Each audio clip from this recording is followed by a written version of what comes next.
Vicky pros கோச்சார prediction தோழர்களுக்கு அன்பு வணக்கங்கள். நமது இந்த கோச்சார ப்ரெடிக்ஷன் நிகழ்ச்சியை உங்களுக்காக பெருமையுடன் வழங்குபவர்கள் Fabulous Divine Product. This is Fabulous Aragaja oil. It keeps you energized, positive and spiritually connected all day.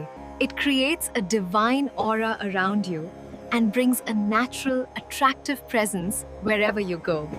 Anyone around you will feel calm, comfortable and drawn to your positive energy. Use Fabulous Aragaja oil in diffusers, during rituals, or apply it for a sacred and divine experience. மே 11ஆம் தேதியிலேருந்து மே 17ஆம் தேதி வரைக்கும் சிம்ம ராசிக்காரங்களுக்கு எந்த மாதிரியான அமைப்புகள் இருக்குது அப்படின்னு பார்த்தீங்கன்னா, உண்மையிலேயே வாரம் தொடங்கும் பொழுது சந்திராஷ்டமங்க.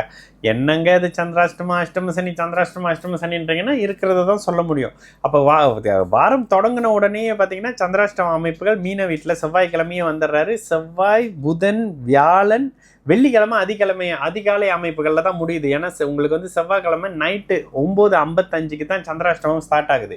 9:55 வெள்ளிக்கிழமை அதிகாலை வரைக்கும் நடக்கக்கூடிய சந்திராஷ்டம அமைப்புகளில் புதிய முதலீடுகள், புதிய தொடக்கங்கள், வேலையை மாற்றுறது, சண்டை போடுறது, விவாதம் செய்கிறது மாதிரியான அமைப்புகளை தவிர்த்துக்கிறதும் கூடவே இந்த வாரத்தில் ஒரு விஷயம் என்னென்னா, உங்களுடைய ராசிநாதன் திக்பலமாக வரக்கூடிய அமைப்பு. கிட்டத்தட்ட 10ஆம் இடத்துல வராரு, புதனோட வராரு.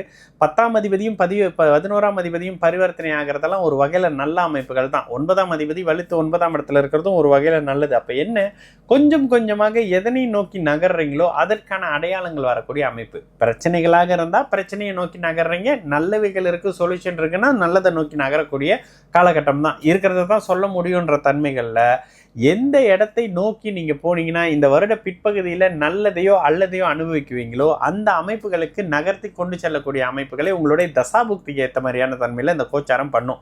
அஷ்டம சனி அமைப்புகள் கொஞ்சம் வில்லங்கமாக செயல்பட்டுக்கிட்டு தான் இருக்கும். வாக்குவாதங்கள், முதலீடு மாதிரியான அமைப்புகளை இப்பொழுது தவிர்த்துக்கிறதும், கணவன் மனைவி உறவுகளில் 3வது நபரை கூட்டு வந்து நாட்டாம பண்ணுற விஷயத்தெல்லாம் அறவே நிறுத்திக்கிறது இந்த நேரத்தில் சிம்மராசிக்காரர்களுக்கு மிகப்பெரிய ஒரு அமைப்புகளை கொடுக்கக்கூடிய ஒரு காலமாகவே இருக்கும்.